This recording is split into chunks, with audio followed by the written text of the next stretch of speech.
Halo semuanya, kembali lagi di Frag Gaming Store channel bersama Jujur di sini, dan kali ini kita sudah ada dua produk nih dari NDK Nemesis yang mana lumayan baru juga. Jadi akan kita bahas, dan yang pastinya produk-produk dari NDK Nemesis ini sangatlah affordable ya.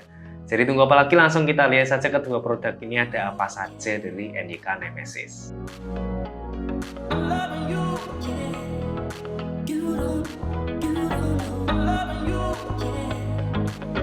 Oke, ini dia semuanya. Di sini ada NDK Nemesis Cooler, yaitu tipe Black Hole X10. Jadi ini adalah laptop cooler yang ada di harga 200 ribuan saja, dan dia menurutku memberikan salah satu cooling system yang sedikit menarik ya secara cooling systemnya. Namun nanti kita akan membahas fitur-fiturnya saja, karena kebetulan kami tidak ada laptop di studio, jadi mohon maaf sebelumnya. Dan juga di sini kita akan membahas sebuah wireless mouse affordable di bawah 100.000 dari NDK Nemesis, yaitu NDK Nemesis S30. Yap, bener banget, mouse ini sudah wireless dan ada di bawah 100.000 untuk harganya. Langsung kita bahas saja dulu dari mouse-nya, karena menurutku mouse-nya ini lebih menarik dibandingkan cooler dari NDK Nemesis yang satu ini. Dan untuk mouse-nya di sini dia memberikan pilihan dua warna saja, yaitu hitam dan putih. Tentu saja warna yang sangat universal dan bisa kita masukkan ke desk setup dengan tema apapun ya, menurut warna hitam dan putih itu. Lalu dapat kita lihat juga di sini layout mouse-nya ini ambidextrous alias simetris dari sisi dan kanan kirinya. Dan layout tombolnya sebenarnya di sini sangatlah standar saja, tidak ada yang istimewa. Klik kanan, klik kiri, lalu scroll wheel. Lalu ada tombol DPI di bagian tengah, lalu juga ada tombol makro button yang ada di bagian kiri di tempat jempol kita menumpu. Dan dapat dilihat sendiri di sini desainnya ini menggunakan desain honeycomb ya. Jadi ya tentu saja ini desain yang sangat populer untuk sebuah mouse gaming, karena memang biasanya desain honeycomb itu digunakan untuk mengurangi beban dari mouse itu sendiri. Dan memang walaupun di sini sudah menggunakan desain honeycomb, di sini bebannya tidak terlalu ringan. Dia masih ada di angka 80 gram lebih. Jadi tidak termasuk ultra weight like mouse ya. Karena memang sebenarnya dari secara ukuran mouse ini cukup besar dan tidak seperti mouse-mouse lainnya. Bahkan kalau aku bandingkan dengan Inno X2 atau Helios yang memang lebih bagus ya tentu saja secara spesifikasi, namun secara ukuran dia lebih besar. Icarus V2 dari Press Play pun dia masih lebih besar NDK Nemesis yang satu ini. Lalu untuk switch-nya di sini menggunakan Huano switch dan tidak ada detail sama sekali switch Huano yang mana. Lalu sensor yang digunakan di sini dituliskan itu menggunakan sensor 3065 yang mana aku juga tidak menemukan itu brand apa.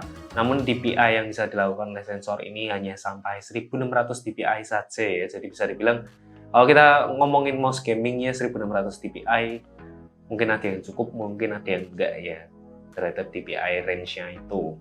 Lalu untuk konektivitas sendiri di sini 2,4 GHz wireless, dia tidak menggunakan Bluetooth tapi dia menggunakan 2.4 GHz wireless.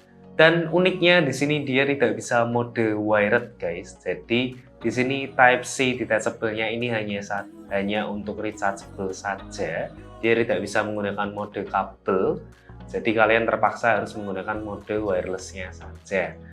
Dan kenapa tidak bisa menggunakan mode kabel? Karena saat posisi off di sini kalian tidak bisa menancapkan kabel dan akan berjalan begitu saja. Jadi kalian masih harus menggunakan USB 2.4 dongle-nya dan itu kalian bisa di posisi on kan saja saat charging, itu bisa kalian gunakan. Namun kalau kalian lepas 2.4 dongle-nya, dia tidak akan terkoneksi juga begitu.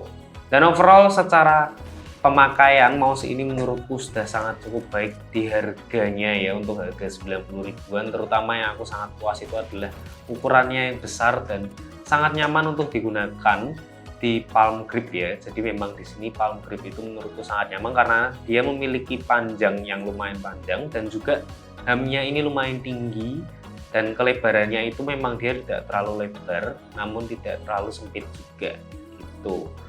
Jadi overall kalau di tanganku yang ukurannya ya semi medium beginilah, tidak terlalu besar, tidak terlalu tebal.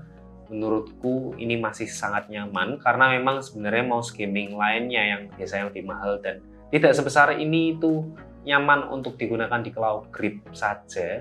tidak untuk palm grip, karena untuk palm grip itu dia tidak bisa menopang palm tangan kita secara penuh. Namun untuk di mouse ini dia bisa menopang palm tangan kita secara penuh, seperti itu. Apalagi kalau kalian yang memang punya tangan yang lebih kecil sedikit lagi, mungkin akan lebih nyaman lagi di mode palm grip. Tapi memang kalau untuk gaming pasti kita akan menggunakan mode claw grip, dan tidak ada masalah menurutku untuk membiasakan claw grip di mouse yang satu ini. Namun yang masalah itu menurutku adalah DPI range-nya saja. 1600 dpi menurutku masih kurang untuk bermain game kompetitif, terutama di game FPS ya, karena kita akan selalu flickering kanan kiri yang sangat luas. Jadi menurutku masih kurang DPI range-nya, ya minimal 3000 dpi atau sampai 6000 dpi itu sudah sangatlah cukup untuk gaming FPS. Tapi memang di sini hanya 1600 dpi saja. Dan untuk performa sensornya menurutku sudah sangat cukup baik dan cukup responsif. Jadi menurutku tidak butuh pembiasaan yang cukup lama untuk membiasakan dengan sensornya. Namun memang tentu saja jangan kita bandingkan dengan sensor gaming dari PixArt seperti 3311 atau mungkin 3325 ya, kalau yang ada di entry level dari PixArt itu. Lalu untuk switch-nya sendiri aku juga tidak menemukan masalah dan juga tidak menemukan flaw sama sekali ya. Mungkin hanya ada di build quality-nya saja yang sedikit agak berbunyi kalau kita tekan-tekan seperti ini ya. Mungkin plastik ABS-nya ini kurang mencengkram lebih baik ya di mouse yang satu ini, jadi masih ada bunyi-bunyi saat kita tekan, dan menurutku itu wajar saja karena sekali lagi harganya hanya 90 ribuan saja, tidak sampai 100 ribu. Lanjut kita ke coolernya di sini. Di sini NYK Nemesis Black Hole Extend ya, dapat kita lihat secara langsung di sini. Coolernya ini memberikan desain yang menarik. Jadi dia tidak menggunakan kipas yang langsung menghadap ke atas, langsung menembak ke atas seperti itu, seperti cooler-cooler yang ada biasanya. Namun di sini kipasnya ini dihadapkan sedikit ke depan dan diberikan sebuah jalur angin yang menurutku bisa kalian coba juga ya. Jadi dia mengambil hawa panas dari belakang lalu menyemburkan angin dingin yang ada di depan ini, yang ada di bagian depan ini. Dan menurutku secara desain NYK Nemesis ini sudah sangat cukup terlihat gaming sekali, apalagi di sini dapat kita lihat di bagian samping kanan kirinya ini kita diberikan RGB side rails ya. Dari bagian kanan kirinya ini akan bisa menyala dengan 8 mode, lalu kita di bagian depan pun juga diberikan sebuah kontrol panel yang sudah ada layar TFT-nya ya. Di sini sudah cukup membantu untuk melihat kita ada di mode kecepatan kipas yang berapa, lalu kita juga bisa melihat mode RGB yang nomor berapa. Dan untuk kecepatan kipasnya maksimal ada di 3000 rpm saja, tidak lebih tidak kurang. Dan juga di bagian belakang, yang di bagian penyedotan hawa panas itu, kita juga bisa melihat sebuah filter simple saja yang sering kita temukan di hardware komputer, terutama di CPU ya. Jadi ini ventilasi yang di bagian belakang ini bisa kita lepas, lalu bisa kita bersihkan dengan mudah ya untuk ventilasi yang ada di sini. Jadi menurutku sudah cukup bagus. Dan di bagian bawah kita juga akan menemukan sebuah adjustable height 7 level, dan memang di sini bahannya hanya menggunakan plastik saja. Overall dari keseluruhan body NYK cooler fan dari Black Hole ini memang menggunakan plastik saja, ABS plastik. Jadi berhati-hatilah saat kalian menyeting apapun itu supaya tidak patah. Jadi kalau misal kalian menggunakan mode tertingginya seperti yang ada di tampilanku ini, maka sebisa mungkin menurutku jangan gunakan keyboard bawaan laptop kalian. Mungkin kalian akan menggunakan keyboard eksternal ya, itu lebih baik dibandingkan keyboard bawaan laptop kalian, karena itu akan menambah beban ya saat kalian mengetik ke cooling fan yang satu ini. Jadi menurutku berhati-hatilah supaya tidak patah plastiknya. Dan memang untuk harga 200 ribuan dan juga untuk sebuah cooler fan itu memang masih sebuah mitos ya, bisa dibilang ya. Dia memang cooler fan ini tidak berjalan, banyak sekali cooler fan yang tidak berjalan dengan baik atau memang tidak begitu efektif. Namun kalau memang kalian sudah menemukan bahwa cooler fan itu bisa berjalan efektif dan ini ada di harga 200 ribuan, kenapa tidak? Begitu saja. Lagian kalian juga bisa melihat dari sisi desainnya, dari RGB lightingnya, siapa tahu kalian suka, dan juga kalian ingin meninggikan posisi layar laptop kalian, ini juga bisa kalian gunakan. Jadi cooling fan-nya bisa menjadi sebuah bonus. Nah itu dia kedua produk dari NYK Nemesis. Bagaimana menurut kalian? Apakah menurut kalian kedua produk ini pantas dibeli?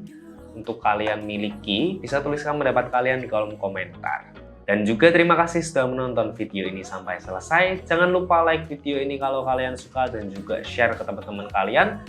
Dan juga jangan lupa subscribe ke channel kita untuk melihat video-video menarik lainnya tentang gadget gaming atau gadget elektronik lainnya. And as always, sampai jumpa dan jangan lupa bahagia.